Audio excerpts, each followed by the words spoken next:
Assalamualaikum warahmatullahi wabarakatuh. Di sini saya akan menjelaskan mengenai al-mutaradif dalam Al-Quran, di mana pertama materinya yaitu taraduf merupakan bentuk masdar dari kata taradufa ya taradufu, taradufan yang memiliki arti al-tatabu atau saling mengikuti.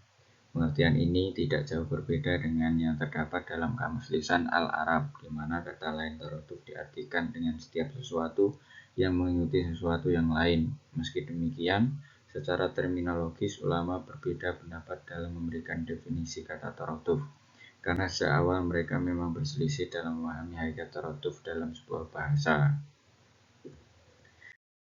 Selanjutnya yaitu eksistensi taraduf dalam bahasa Arab, di mana dalam kajian ilmu linguistik Arab setidaknya ada dua pendapat terkait ada dan tidak adanya taraduf. Yang pertama yaitu menyatakan adanya taraduf, diantaranya adalah Al-Sibawayh. Al-Sibawayh mengatakan, ketahuilah bahwa bahasa yang digunakan oleh seorang Arab pada kalian terdapat dua kata dengan arti yang berbeda, dua kata dengan satu arti atau satu kata dengan dua atau tiga makna yang berbeda. Di antara contoh dua kata yang berbeda dengan satu arti adalah kata dahabah dan intaloko. Inilah yang dimaksud dengan taraduf.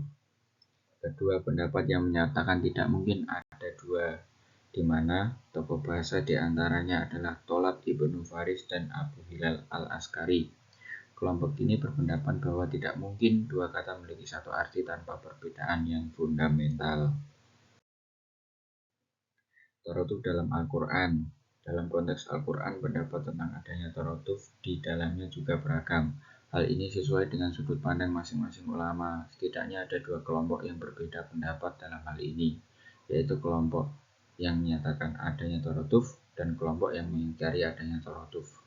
Kelompok yang tidak mengingkari adanya taraduf dalam Al-Quran ialah taraduf dipahami sebagai al-ala, al-ahruf, al-sabah, di mana dalam pendapat mayoritas adalah 7 bahasa atau dialek dalam bahasa Arab yang memiliki satu makna.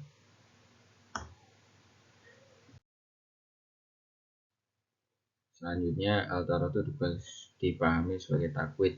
Sebagian ulama tafsir memahami al-taraduf sebagai takwid karena dalam taukid ada pengulangan kata yang memiliki makna sama. Ini sebagaimana ayat dalam Al-Quran.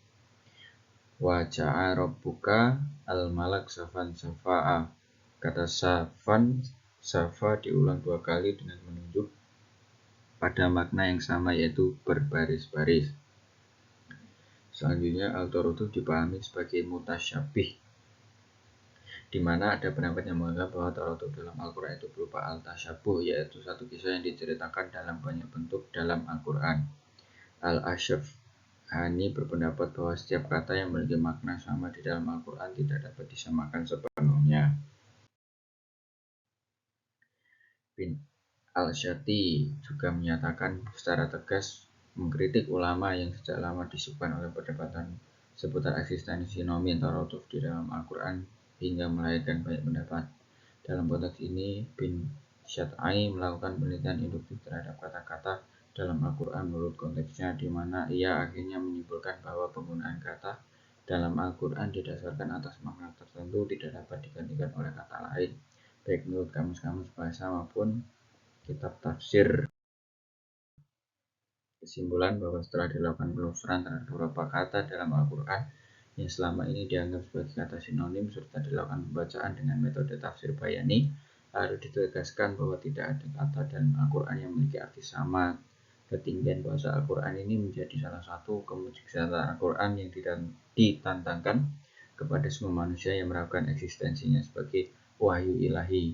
Secara historis, tafsir bayani dapat dikatakan sebagai satu-satunya tafsir yang lahir paling awal dibandingkan surat tafsir lainnya, karena sejak masa Nabi Muhammad dan sahabat tafsir ini menjadi tren dalam memahami ayat-ayat Al-Quran. Sekian, wassalamualaikum warahmatullahi wabarakatuh.